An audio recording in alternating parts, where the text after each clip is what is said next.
Thank you so much, Andrew. And I will be your best friend by the end of the evening for those here in person, for sure.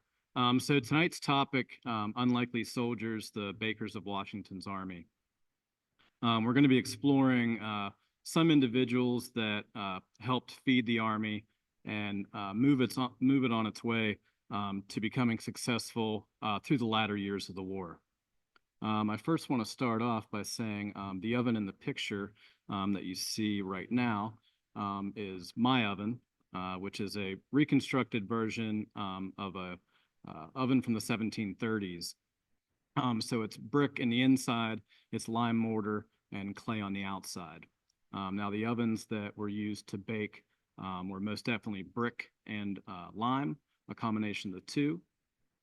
And those ovens were definitively more in size, very, very large compared to mine. Mine can hold about 25 loaves of bread, and that's baking at about two pounds or so, maybe a little bit less.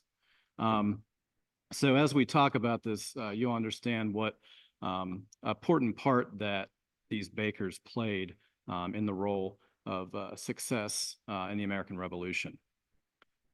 So just picture very quickly, Morristown, there's two ovens there. A third could be built. Now, at this time, there's about 13 bakers that are working for Christopher Ludwick, who is the superintendent of all baking. He's a baker from Philadelphia. He came from Germany in 1754 and established a gingerbread bakery. Highly successful, enough that it bought him 9 properties throughout Philadelphia and a large farm in Germantown. So he joins the cause in 1777 in May.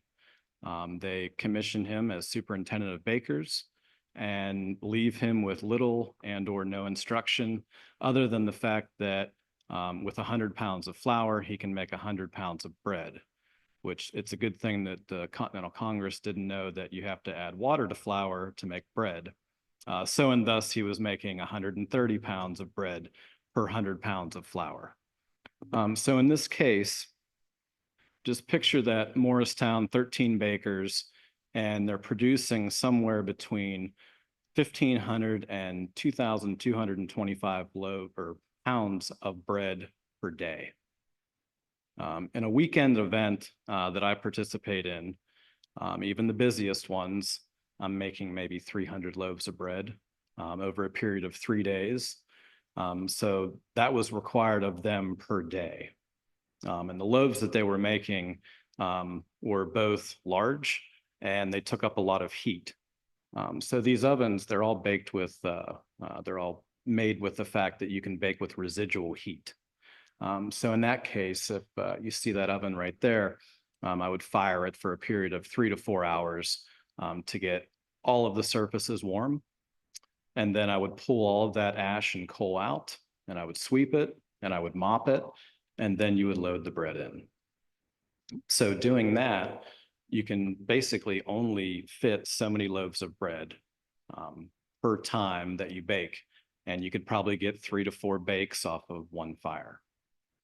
So in that case, for myself, I could do probably 100 loaves of bread off of one fire, but that process takes about 8.5 to 9 hours. And if you think about how many hours are in the day, 24, and think about the larger size of the ovens that they built, they're constantly firing them 24 hours a day to feed Washington's army. So this is a letter which it talks about the earlier part of Christopher Ludwick's life. And I told you he had come from Germany, successful gingerbread baker in Philadelphia.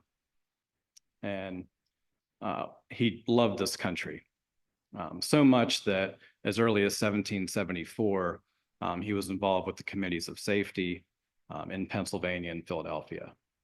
So this letter is actually awarding him payment for before he became the superintendent of baking. Since his German was so well, he actually was involved with collecting Hessian prisoners and working somewhat as a spy to connect with Hessians and get them to stay in Pennsylvania and disband from the army. So this is paying him for deserters and prisoners that he helped negotiate out of the army, which is one less Hessian to fight against the Continentals. So this was his early part and contribution to the revolution prior to becoming head of the Bakers. So this is a letter that he writes, part of a letter, which you'll see the full letter further this evening. But the letter says, and he writes it in 1781, he actually wants to retire from baking. So this is in 1781. The war's quite not over yet. It's in January. It's not quite over yet, and he wants to retire. He's 61 years old at this time. He's lost the use of his right eye. He's also given so much of his own money to pay his own bakers that he's near broke. Also, on trips home to Philadelphia, he learns that the enemy has ruined his properties in Germantown and most of his properties throughout Philadelphia. So he writes that the baking department, though far preferable and more beneficial than the doctors' or surgeons' departments, has been so much neglected, and no proper encouragement was given to the bakers and workmen to induce and enable them to continue in the service. They were highly underappreciated. This is brought to light during Valley Forge, when actually there's two groups of bakers that I'll talk about tonight. One group is from New England in Massachusetts, and the other are from mainly the Philadelphia area under Ludwick.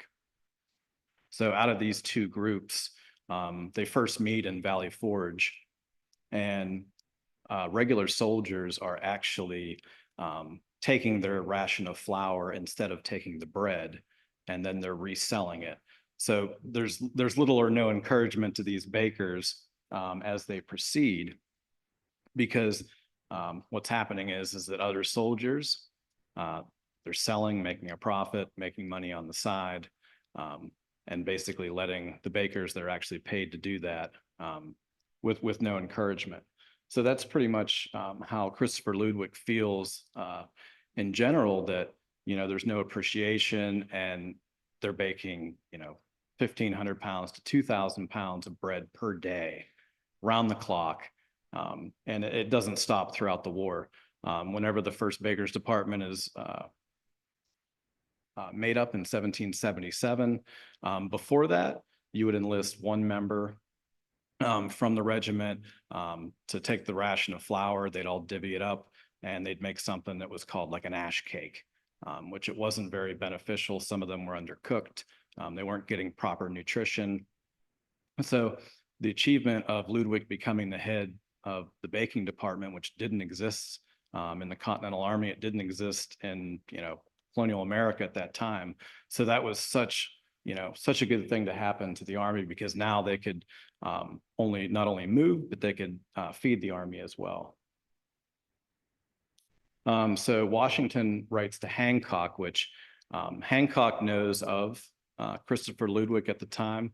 They had probably met in Philadelphia during the Continental Congress, and he's very happy to see that Congress has appointed him the superintendent of baking in May of 1777. And I think that the consequence that he'll bring, it'll encourage the Army to be fed and move on.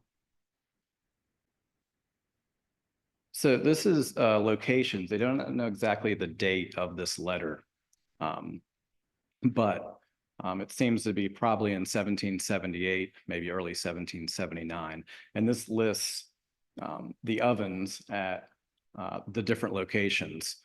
So after Ludwick is made superintendent of baking in 1777, they have to build ovens at certain locations, certain camps, so they can provide for the Army.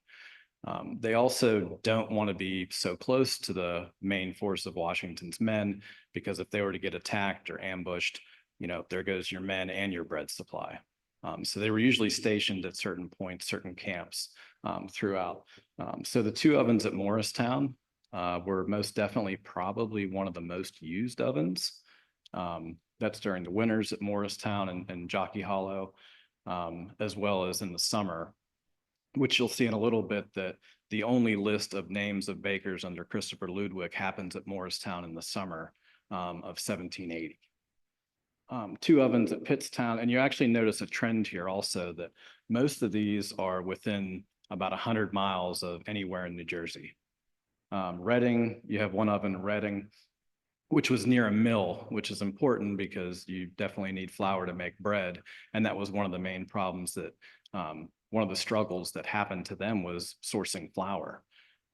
Later on, Ludwick writes that, you know, I can't make good bread out of buckwheat. I can't make good bread out of corn. And all these things that were sort of folded into bread because flour was scarce. Another interesting grain that's folded into hard bread, which is an early version of like hardtack, like a ship's biscuit. And there was certain ovens that were devoted to this at some of these locations. Some were made for hard bread, some were made for soft bread being the loaves. So an interesting ingredient that was found to be folded into hard biscuit was peas meal, which is basically dried peas ground down in the flour. A lot of people were using that for fodder to feed cattle. And a lot of it were using it in sort of like an early version of regenerative farming to get nitrogen back in the soil. So there was that available, but it doesn't make a great biscuit. You know, you want flour. So the one oven at Elizabethtown, and a lot of these places are current cities in New Jersey, like Elizabethtown becomes Elizabeth. Two ovens at Valley Forge, and then the one in Reading, and two ovens at Trenton. Actually, some of these needed to be repaired. They had one that worked and one that didn't work sometimes. The ones at Trenton didn't quite work all the time. So basically, you're looking at a short list because there's ovens at other places. There's ovens in New Hope, Pennsylvania, which is above Washington's Crossing where they cross the Delaware. There's also ovens at Verplank's Point and Stony Point. There's ovens at Chatham that was used to fool the British when Washington retreated south towards Virginia. And then also there was White Plains and West Point, which became basically the center of baking after 1780 and on the way to Yorktown. That became the basis of operations where Washington wanted 6,000 to 8,000 pounds of bread per day. And those numbers that I told you earlier, 1,500 pounds, 2,000 pounds, compared to that, 6,000 to 8,000 pounds is significant more amount. And at the greatest amount, the number of bakers that they had was somewhere between, 25 and 40, but not all at the same time. And you'll see this a little bit later that some of these ovens would play a big role in the movement of the Army. So this is another letter from Christopher Ludwick that he writes to the Continental Congress. And he has questions. There's never been a baking department before. He knows how to run a bakery. He has a very successful one, but this is one that's going to run with maybe not all bakers. Maybe some of them are soldiers that came into the mix. So basically, this is a letter that he has questions that who is going to, who's going to tell me what to do? Can I request new stores if I need new stores? Like, if I need flour, am I paying for it? Who's paying for the flour? If there's no money to be had, how are we getting that flour? There's another question in this letter that rotates the fact that I have these men, who is paying them? Am I paying them? Is Continental Congress paying them? Are we waiting and then are they going to get paid? And which some of these questions we can answer right now because Christopher Ludwick pays most of his men himself. And that's why we don't have a lot of their names, is because he kept them in his records and they were either lost over time or nobody has found them yet. So that's why he was mainly in debt after the fact of the war. he was paying all these men himself. And the other question is that how do we transport this bread? Like once the bread is baked, who's going to take it? Are we hiring teamsters with covered wagons? There's a statement at the bottom that says, should we just let the bread out in the open field, or is somebody going to provide a roof for it to be stored under while we wait? Because, you know, whether you go to the store and you buy a couple loaves of bread, you know exactly how to store it and where it's going to go. Now, what do you do with 2,000 pounds of bread? Where do you put that? There's no place that's safe, especially in the 18th century when, you know, you don't have anywhere to put it. You don't have refrigerators. You don't have anything. So the fact of that bread with the chance of it going bad, you know, where do we put it? Is it going to be carried right away? Because what happens later in the war is that teamsters are hired with wagons that carried flour, carried bread, and they're getting paid no matter what. And if they had the choice of getting paid and then trying to transport this product, some of it might drive it on the side of the road and dump it because they got paid no matter what, whether the product got there. And they don't know if, you know, loyalists are on the way, you know, behind the trees up ahead, and it could get captured and they could be prisoners of war. So a lot of them wind up dumping it. And a lot of bread goes bad. A lot of it gets wasted throughout the war because of that reason. So in this next slide, actually says the locations of the ovens that we know about. You can see over there south of Scranton, that's the oven at Reading. And if you notice a pattern here, it's, you know, Washington's army is basically based in the middle department of the war. So all these ovens, especially the ones up in New York, up by White Plains and Verplancks Point and Stony Point, they're actually all within, you know, an arm's throw of each other.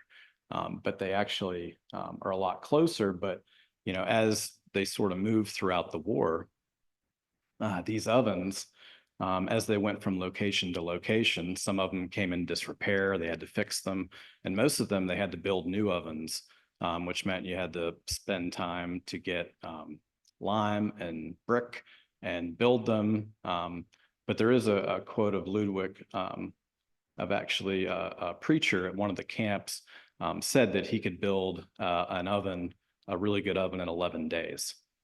Which seems like a long time, but also you have to cure that. You have to, I mean, my oven, for instance, took about 3 weeks to build. And that's the whole process and then curing it. So these oven locations, pretty much the farthest one down on the map, and that's Yorktown. That's the bakery that happened at Yorktown that supplied the Continentals towards the end of the war. All the rest of them are sort of up in one particular area.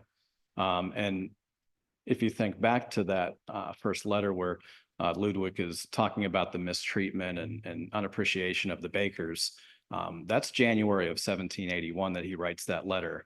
So obviously he didn't retire if he then goes on to Yorktown. But after Yorktown, it pretty much finishes his career. And then we'll discuss what happened after Yorktown, which there was a big change in things for the baking department. So this is Colonel James Abeal, his accounts with Washington's army. And basically there's a list of things that, and some of it includes bushels of wheat. So this is how we can tie the wheat to the actual bread. And, you know, like I said, you need mills to process wheat so we can have wheat to make bread. So they were highly purchasing a lot of flour. To produce that much bread, you need a very significant amount of flour. And whether you were buying grain from someone and then you had to pay somebody else to grind it was another fact, because there was even some loyalists in Pennsylvania that they were actually selling to both. You know, they were selling to both armies, which was a constant problem throughout the colonies at that time. But this gives you a good idea of the wheat that was purchased and the grinding that took place. This bread and flour account book is for Connecticut and New York. in 1777. So some of this takes place during Ludwig's time. Some of it is actually taking place before that. They're purchasing bread on a small amount because the army hasn't grown to a significant size yet, and they're not traveling that much. So this is before Ludwig's time, but still a pretty good record. And this book is actually housed here at the Anderson House. In its frail state. It's kind of hard to read a little bit, but you can make out the bushels of flour that they were buying, the bushels of grain, and the amounts of bread that they were purchasing. So this is another account from James Abeele that they're purchasing bushels of wheat and then they're grinding it down below. And just to sort of give you an idea of, a bushel of wheat is, a good bushel is somewhere about 40 pounds. So, if they're purchasing 2, 3, 4, 500 bushels, that's a very significant amount of wheat to produce the amount of bread that they needed. So the first group of bakers, I told you that there was two groups of bakers.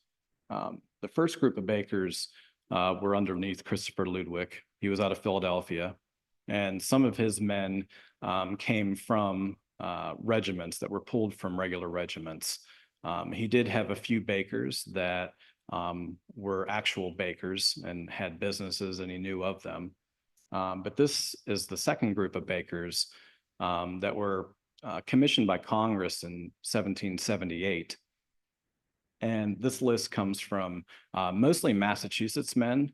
And this was actually done after the fact that their term had expired, because they actually disbanded after about 9 months. And we actually don't know why that was, but like I told you, the distreatment of bakers and the unappreciative, and honestly, they were inefficient a little bit because they weren't building ovens. They were relying on other people to build them. And also there was no flour to be found. There's a later letter in 1779 that the head of these bakers, John Torrey, who was from Boston, and his father was a baker, and he had a baking business in Massachusetts as well. He actually writes a letter in 1779 explaining all of this on why they failed or why they disbanded. And this was really, there's a simple reason, was there was no ovens and there was no flour. So he couldn't do his job. But actually, him and Ludwig both met in Valley Forge, and then later were both encamped and baking at White Plains in September through October of 1778. So that at that point, both groups of bakers were together. There was more than likely about 20 to 35 of them in total, and they were producing a significant amount of bread. Now, after that, they split up because Torrey took his men back to the Boston area. And after he went to Boston, he said, "There's no flour, there's no ovens. What do you want me to do?" So he went to his commanders and said, "What do I do?" And they said, "Well, there's a couple ships coming in with flour into Boston, and maybe you could make use of that." And he said, "You should try the Navy Department, because they're in need of ship's bread." And since ship's bread, like that hardtack that I was talking about before, they're usually about 6 biscuit per pound. So that's a significant amount if you're getting anywhere from, if you're getting a pound of those a day, that's 6 of those biscuits. So just think about how easy it would be to get a loaf of bread that was 5 or 6 pounds that could basically be your week's ration for one man, other than getting a handful of biscuit each day that you would have to process further. You'd have to heat up water, you'd have to stew it down, and it could keep for a long time rather than the soft bread, which eventually grew stale, and you'd probably have to do the same to it. So he said, "Try the Navy Department." So Torrey talks to the Navy Department, and they said, "Well, yeah, we could use some ship's biscuits, and there's some public ovens in Boston available." So that naval commander goes to his boss and says, "Hey, there's these bakers, we need ship's bread, and they want to bake it." And the guy says, "No, I don't think we're in need of any." So they go back to the Connecticut area, and they disband. So now, which was two master bakers, is now left to Ludwick and his men. So this task, that first group doesn't last very long, even though they are paid by the Continental Congress. There's a whole division. You can see there's foremen, there's subdirectors, there's privates. The list is pretty big for these guys, and most of them. What happens to most of these men are basically they drift out throughout the war after they're done baking. Some of them go back to their normal lives. There's a few that enlist with regular Continental service, and there's one that goes into service with Ludwick. But basically, most of them head back to their everyday lives after this, and I'm sure that they baked their fair share of bread in that 9 months, but Ludwig's guys lasted, from his time 1777 through 81. But it was a rotating thing for him because he really couldn't keep anybody. The longest he had somebody were his number 2 and his number 3 guys, which continued to bake after the war was over. The rest of them that were from the regiments, and there might be a few Hessians in that mix.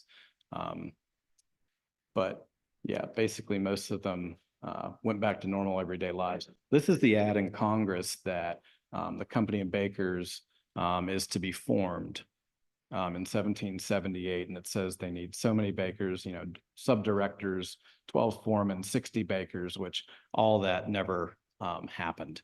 Basically, there's John Torrey, from Boston. There's Josiah Richardson, his subdirector, and then the rest of them, the 60 bakers, that never happened. There was about 24, and that included the foreman in that as well, because good help is hard to find, and it still is. So this is a little hard to see, but this is a return of provisions for the camp of General George Washington for the month of June 1778. So this is prior to Monmouth and just getting out of Valley Forge. So they've been newly trained, newly invigorated troops, ready to go out. And basically this lists the amount of flour on hand at the end of the month of June. And it lists all provisions: beef, bacon, butter. There's whiskey on there, and the amount of flour is broken down by barrels. So, a lot of these men, which the columns on the left there, they actually are broken down into the commanders of the regiments. So some of these regiments have 200-300 barrels of flour after the month of June, because they were coming out of that. They were nicely provisioned going into Monmouth, which is a good thing because they needed to draw about 3 days worth when they went to Monmouth. So this further explains that general order of provisions for the troops in the middle department, and that's signed by Thomas Jones. And basically, yet again, it says the amount of flour, the amount of beef, the amount of bacon that they had at the end of the month. So this is Monmouth, part of the battlefield today, because I also set up my baking operation there in June.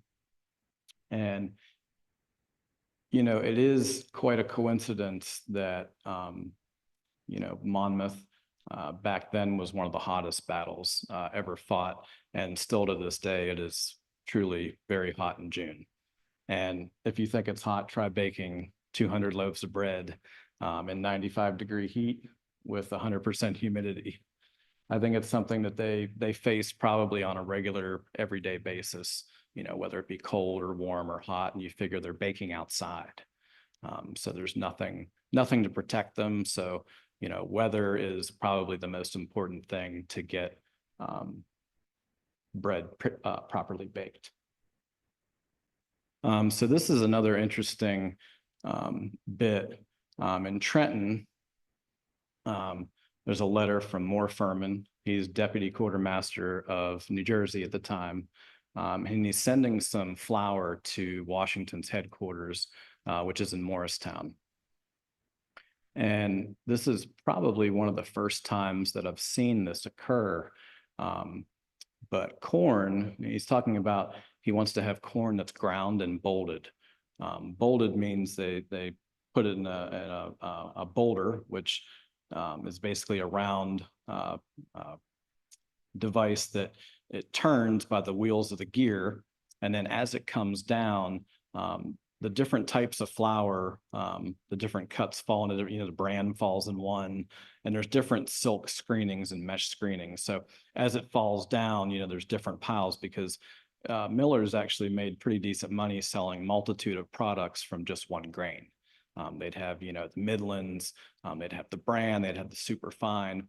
So they're actually he's asking to have this corn bolted, which usually you wouldn't have corn bolted, but he wants it to be precisely, the same cut as the actual flour itself, so that they can mix them together.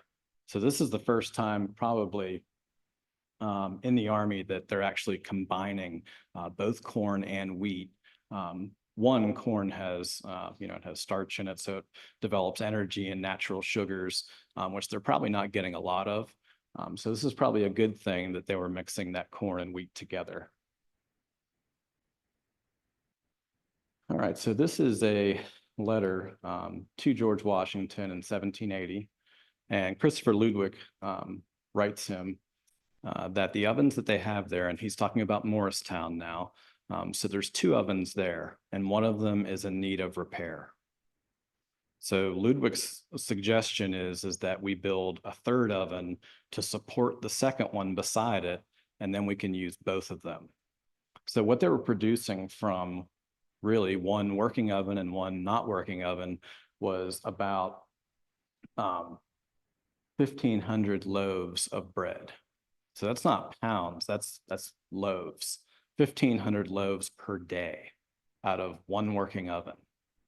So if they fix the 3rd one, if they fix the 2nd one by building a new one, they could actually produce 2,250 loaves per day. And he says something really interesting at the bottom, which says they're 5 pounds each. So 5-pound loaves, 2,250 loaves. That's almost 12,000 pounds of bread a day out of basically 2.5 ovens, which is just an incredible amount. Just an incredible amount. So that 5-pound loaf, I don't know if you've ever seen what a 5-pound loaf of bread looks like. It's huge. It's gigantic. Usually most bread today, they're maybe a pound, maybe at most. The bread that I produce is about 1.5 pounds, almost 2 pounds. So a 5-pound loaf is a lot of bread. So now we're back to Christopher Ludwick's bakers. We talked about John Torrey's bakers from the New England area. And now we're talking about Ludwick's bakers. This list, which only has about 13 names on it, is from the return of 1780. So in Morristown, we're in the summer now, but Ludwick needs clothing for them. He needs stockings.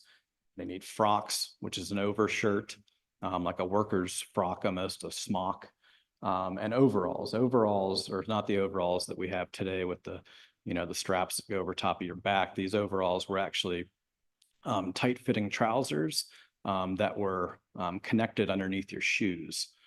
So they couldn't basically, you couldn't take off your shoe without unbuckling the bottom strap of those. And it was an insurance to hold them up and do all that. So they needed these, and it's probably a really good thing that they needed these clothes, because if they wouldn't need these clothes, Ludwick wouldn't write the letter and or the request for it, and then we wouldn't know the names of these bakers. Because without that, like I said, there's no record of them being paid, because most of them were paid by himself. And probably this list, with the exception of Gottlieb Myers and Peter Wittig, who are listed at the top there, which were pretty much Ludwick's number 2 and number 3 guys. They were with him from the very beginning in 1777. The rest of them was a rotating group of people that, enlistments were up, or, they just couldn't find anybody to replace. So this is the full letter that we talked about earlier about the kind of the mistreatment and unappreciation of the bakers. So he talks about a multitude of things, one being the baker's department being more important than the doctors or the surgeons, which in this case, I would say they're probably 50-50. You need to eat all the time and you need to move an army. But he also says that you had two baker masters, one from Boston, one from Philadelphia, and one failed. And now everything is left up to him. So this is basically, he wants to resign his position in early 1781, which, you know, like I said, at this time, he's 61 years old. His eye is bad. He can't really find people to bake. The enemy has ruined his properties, and he's kind of looking for a way out. He feels like that he had contributed much more than anyone would expect of him, because he received no pay. And that's, you know, throughout all of this, he's not giving payment at all, because he loves this country and he wants to give it all back. And this is kind of a trait that is quite often with Ludwick throughout his life, that he constantly wants to give back. He pretty much asks nothing. And he's pretty heroic guy. So that's his letter kind of trying to resign, but that doesn't happen until after Yorktown. So this is a kind of a discharge statement for Gottlieb Myers, who was Ludwick's number 2 guy, which somebody folded in quarters, which prevents us from reading most of it. But it does say, the bearer Gottlieb Myers, a baker in my company, has served me for 3 years. And also he wants to be discharged. So this is, you know, kind of a trending thing to see that, you know, the war's over. And this is actually, he writes this in January. So not too far after he resigns, he signs the discharge papers of probably one of his best men, is Gottlieb Myers. So, but whether or not that he stayed until after Ludwick left is actually the question, which up to this point, it's been unanswerable, because records don't exist to see if he stayed on the full time, just like Ludwick would. And I'm guessing, if I had to guess, that he probably did stay on with him, because there's a few things that later on in life that these are 2 lists that involve Gottlieb Myers. That one of them is rent for his house, and the other one is a list of occupations. And he does actually, I think he's somewhere over here, he does stay a baker afterwards. So he basically goes until 1781, and then in 1796, 97, 98, he's still a baker. So after all that time in the baking for the Army, he's still involved in it, which is, you know, it takes quite a passion to make that much bread for 3 years every day and then continue with that profession afterwards. It's you know, quite admirable. Here's another one with his name on it, which is also a list for rent for housing. You can see him right there, Gottlieb Meyer, and baker, it lists his occupation. So he's still in Philadelphia. He's in the Northern Liberties, up towards the German section. So he's maintaining that role as a baker that he did during the war.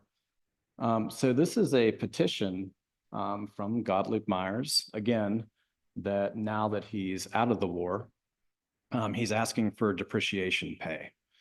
He's saying how much that he got paid during the war, which was actually, it was a pretty good amount throughout his 3 years. 1777 to 1778, he was paid $20 a month. In 1779, he was paid $40. And 1780, he was paid $60 a month. That's a pretty decent amount of money to be paid. But obviously, after the fact of the war 5 years after, he's still looking, because it's not enough. And this is actually the document that he signs on the bottom for his depreciation pay, and asking Continental Congress and the Council of Pennsylvania for that he so needs to continue his baking trade and business. So this is another, so this is Ludwick's number 3 guy, Peter Wittick, who's listed right here. This is a marriage license. This is before he joins Christopher Ludwick in baking in the Continental Army. And if you notice, there's a trend also of all the guys, Gottlieb Myers, Peter Wittick, and Christopher Ludwick. They were all members of the same church. And you'll eventually see they were all buried in the same cemetery as well. So those strong ties to Germany, which Ludwick had, I think he was very smart in choosing his sub-directors of Peter Wittick and Gottlieb Myers, because they were probably friends before, and they were definitely a fellowship within the church itself. And then here's also another from a baptism of Peter Wittick's. Right, I think we're right there. Yeah, right there. Yeah, Peter Wittick. So this is a baptism of his child in 1774, which also gives you a little bit of input on, most of these guys, they were just regular guys. They got married, they had children. The revolution came, and I think Ludwig convinced them to really give back and give to the country. So this is actually depreciation pay of both Gottlieb Myers and Peter Wittick together. So both of them are asking for that pay again, basically in the same letter, which I think, involving both of them and involving Ludwig's name, that carried a lot of weight. So it definitely meant something to them, for both of them to sign it together and both of them to apply for it together too. So this is what's on the headstone of Christopher Ludwick. And this was, not put on there when he died in 1801. It was put on that gravestone later, which that church that the cemetery that he's buried in is actually, the church is now closed. The cemetery is still open, but you can say it talks about, his marriage and where he was from in Germany. He had the gingerbread business, and he was a soldier and a sailor before that. He served in the 1750s aboard some ships before he actually learned the gingerbread business, which is an interesting point.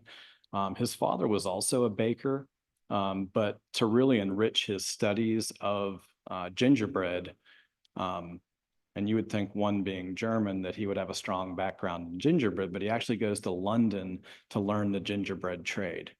He had learned how to make bread already, and amongst other things, but I think gingerbread he thought would probably be a good business when he was going to the colonies.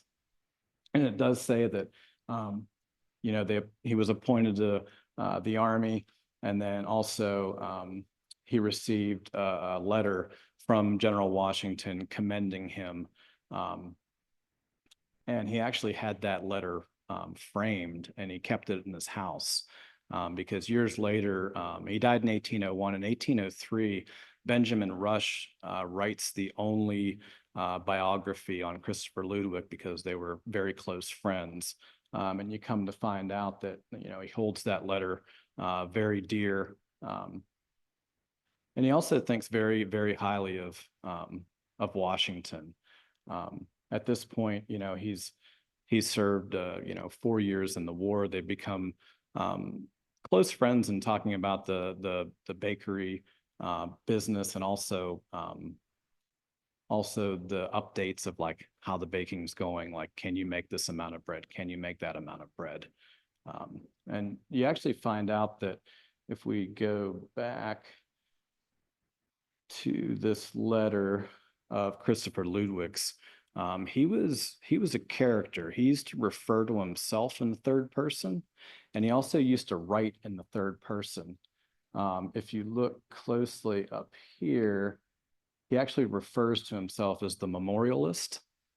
Um, you know, it's not a bad trait to have. He was a very giving person, but he did talk in the third person a lot. So we'll go back to that.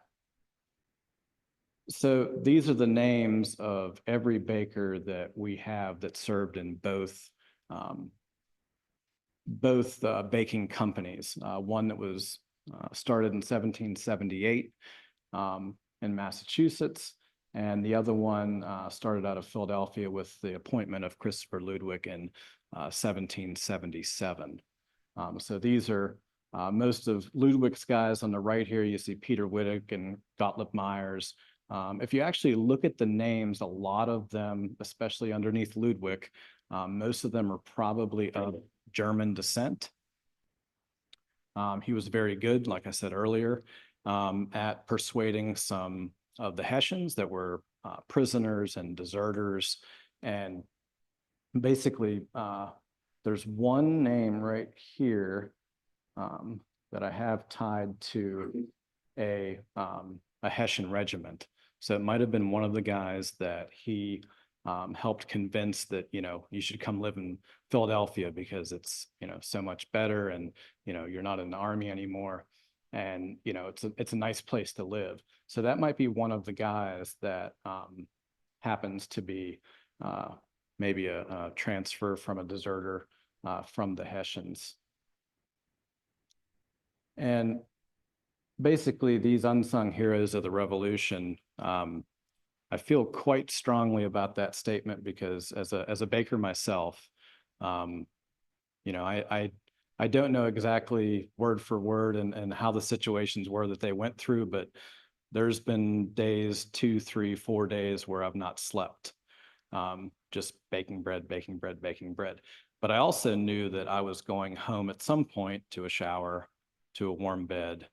And these gentlemen didn't know that. A lot of them were underpaid, and if not paid at all, throughout the course of the war.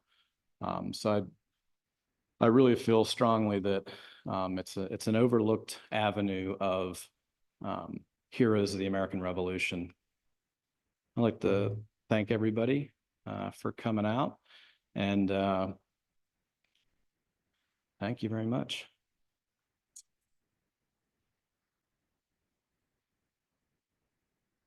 Thank you, Justin. We do have a Q&A session. So if you are here in person, please just raise your hand and I'll bring the mic over to you. If we have as many questions on Zoom as we do in person, we might be here until 2 a.m. So we'll try to get as many as possible here. No, I'm just curious, what did the British do for bread? What did the British do for bread? Well, I'll tell you some of them, and there's actually a record of this. One of the bakers in Philadelphia that was still in business was actually selling to both sides. Now, they were also baking bread, but a lot of it was being shipped over because if you have control of the port, then you can have control of the ships. And they have an entire country, let alone if somebody's invading you, where do you hide that outlet of bread? So there is a very short turnover of a baker who is you know, very entrepreneurial, that one side he sold 10,000 pounds of bread in, and 2 weeks later he was selling to the Continentals. And this is actually before, this occurs before Ludwick kind of takes over, because before 1777, so to speak, before he's appointed, they're contracting a lot of bread, which is actually what happens after the war as well. And the end of Christopher Ludwick and his group of bakers after Yorktown, a lot of it gets contracted out to bakers that they can just buy, because now, you know, we're pretty sure that after Yorktown that the war's in our favor. We've turned the tide of it. It's ours. So for the next 2 years, the Army contracts bread out and purchases that way. So the British were also paying paying bakers, but a lot of it was being shipped.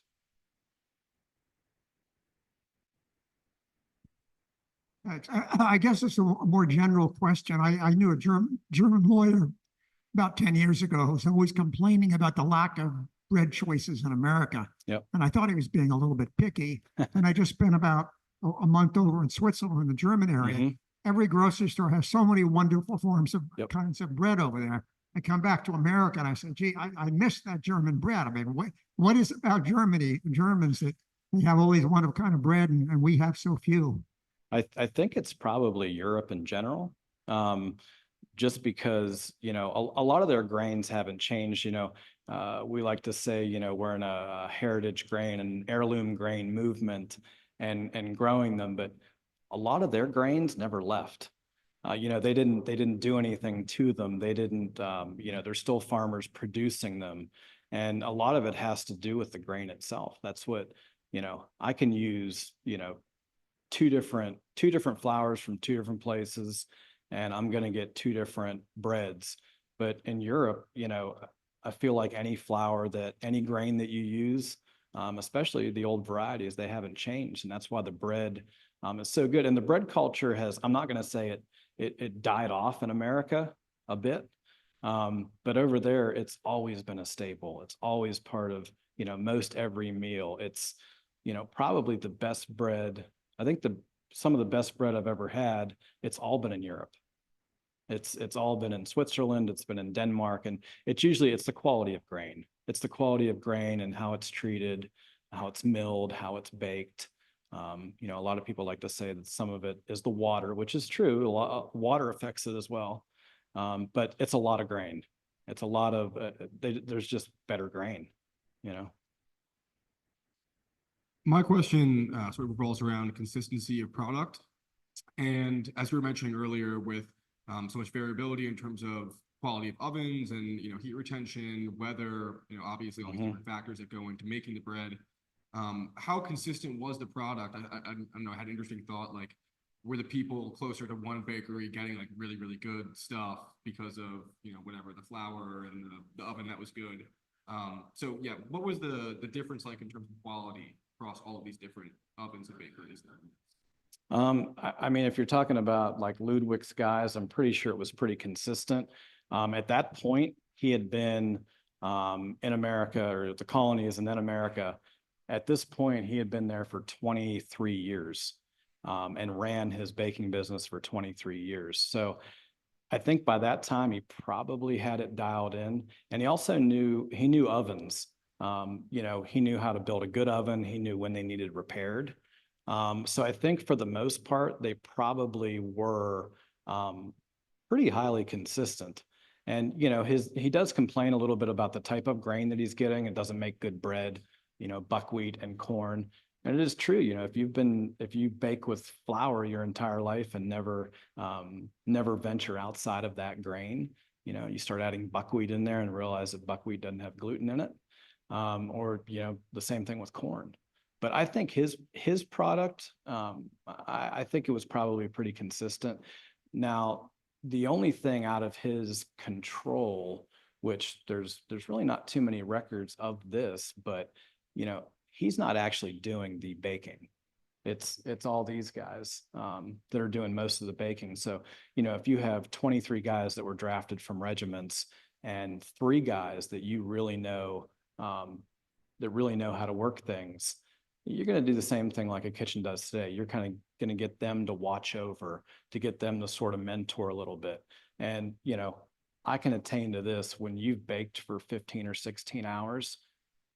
There's a lot of things that start happening inside your head and mind that wouldn't normally happen, especially when the light's low, it's dark, you can't see. But in one of the letters, Ludwick does say, one of his questions is that, if the bread looks like it's, not going to be good, like, do we have an outlet for it so it's not wasted? Does it go to horses? Because most of the horse feed back then was like oats, a mix of oats. So, can we feed horses? Can we, there was one record of a batch of 10,000 pounds of bread that went bad. And, sometimes when I have like one loaf that doesn't look good, I'm like, I guess I'm keeping that one. What do you do with 10,000 pounds of bread that goes bad? But yeah, I think it was pretty consistent. Yeah, for sure. Yeah, I may have missed something when you said that the British, how they got their bread, they shipped it over Well, some of it. all across the ocean? Well, yeah, they control the ports. They control some of the ports in both, you know, New York for a time, pretty much all the time in New York, for except when, you know, they went down to the other way through the Southern Department. But yeah, they could, but also they could be buying from bakers also in the colonies that were loyalists.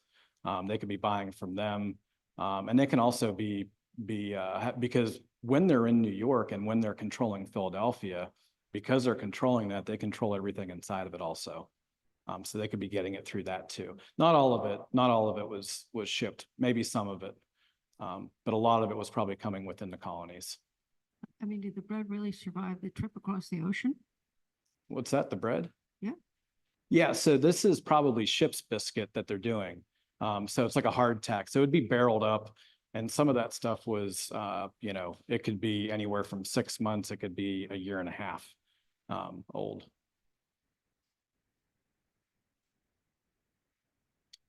Justin, I can get to some Zoom questions if Yeah, you sure. wouldn't mind. Yeah. One viewer commented on your map and how really the only southern oven was in Yorktown. Was Yorktown. Is that because of Green's movements, you know, always on the go as he's moving through the southern campaign? Well, flour was a lot harder to come by in the Southern Department. Whenever he took over as quartermaster towards the end of the war, that did see a significant change in the movement because they were moving fairly far. They were using a lot of corn also. Because, you know, when we think of everything that's not the mid-Atlantic, there's a lot of corn involved. And especially since a lot of the farms that are producing wheat and corn both, they're run by loyalists. So yeah, there is no baking department that fed the Southern Department. So actually, Yorktown was the first time that was as far south as, you know, the bakers had been at that point. Great, thank you. Now you mentioned you had all these returns, you had all these purchases, records of purchases. It's a lot of stuff. How are they moving all of this stuff? Can you speak about the logistics a little bit? And I mean, Yeah, you guys must have been pretty frustrated when they weren't getting the things they needed. And can you comment on that a little bit? Yeah, please? so whenever they would purchase things, especially, and they had a few buyers in different places, some in New England, some in Pennsylvania and New Jersey.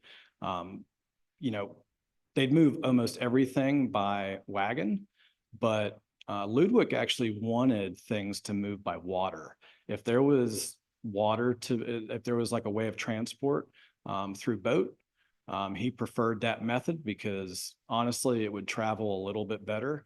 You'd have a slightly less risk of being involved in Tories or loyalists, or, you know, rolling up on a British column if you traveled by land. So a lot of that stuff, yeah, wagons, water was a big one. And honestly, most of this stuff was dispersed through a ration base.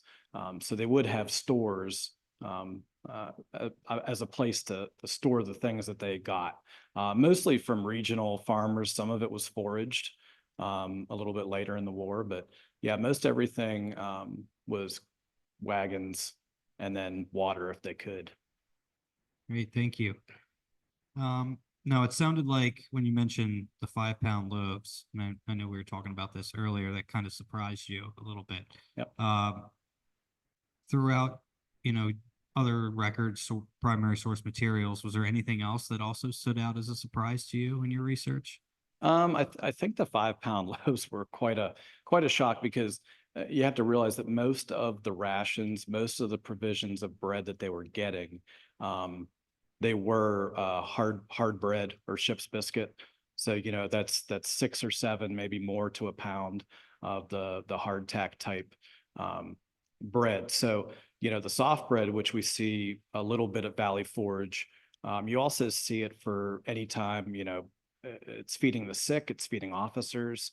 But I really think that, it just totally shocked me because it's, that size of a loaf, then it has to mean that those ovens are big. They're not, anything like, 20 feet long and 6 feet wide, but they have to be big enough to be baking, 2,000 plus loaves a day with 24 hours, and maybe at the most you maybe have 25 bakers. And the thing is, you might have 25 bakers, but you only have 2 ovens here, 2 ovens there. There actually might have been the biggest amount of ovens might have been at West Point. Ludwick does say that they construct 2 new ovens at West Point when he's about ready to resign. So that actually might mean that there was probably maybe 5 or 6, because that was a giant operation. So yeah, that's probably one of the biggest things that shocked me. And actually, I think Gottlieb Myers staying a baker. Obviously, Ludwick, that's all he had known throughout the last 30 years of his life. But Gottlieb Myers, you do all this service for the Continental Army, you get out, and the next 15, 16, 17 years, and he could have been a young guy when he got involved with it, continues to bake. So he's either really good at it, or he just has, kind of a passion for it. And that, that's something that in the 18th century, having a passion for something between having a passion and actually having to do it because you need to, they're very different things. Today they're a little different, but not back then. Yeah. Absolutely.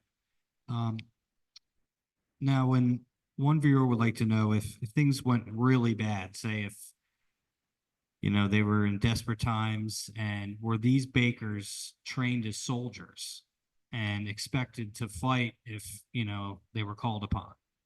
Some of them actually were. So at one point in time, when Ludwick has 3 bakers that are still with him, when he writes that letter in 1781, 22 of them actually went back to the regiments, and they were drafted from the regiments to go work for the Bakers Company. So, or Ludwick's bakers. So they actually some of them were soldiers already. And Ludwick himself had been involved in the Austrian War of Succession prior to the Revolution. So he knew war also, so I think they'd probably be highly capable, especially if someone was trying to get to the amount of bread that they were trying to bake. Yeah, I feel like they were probably highly, they'd be ready for it if it came. Guard the oven with your life. Yeah. Now, if you mentioned that some of these guys were trained as soldiers, that for those who weren't, later down the road, did they get an equal pension as soldiers? So that's the remaining issue of the men. So John Tory's men, who got disbanded after 9 months, a few of them went back into the service. And you had to be in a certain amount of time to receive anything. And then most of Ludwick's men, if they were on a rotating field of, some of them left, some of them stayed, most of them he was paying himself. So the question is that, when somebody did file for depreciation pay, like Gottlieb Myers, which he did get it, I guess it's kind of a shame. And that's why they're kind of the unsung heroes, because they didn't ask for much and they didn't get much. And, come to the end of their time, whether they served, 1 year, 2 year, 3 years, a lot of them kind of received nothing, because they weren't, part of that Continental Congress pay, and that whole, they weren't part of it because there was no record of them. But yeah. Thank you. And it all comes full circle with this last slide right there. So, Yep, it does. One of them, in my opinion, one of the most understudied aspects of the war. Most definitely. On that note, Justin, we'll wrap it up. Thank you so much for coming out and speaking for us tonight. And you'll be at Mount Vernon this weekend, right? Yep. Illuminations, Yep. You can come out Friday, and see him Saturday, Sunday. behind or in front of the oven this weekend at George Washington's Mount Vernon. So thank you all for coming in person. Thank you all for attending afar on Zoom. We greatly appreciate your support, and happy holidays, everyone. Get home safe. We'll see you next time. And if you are here in person, please feel free to stick around.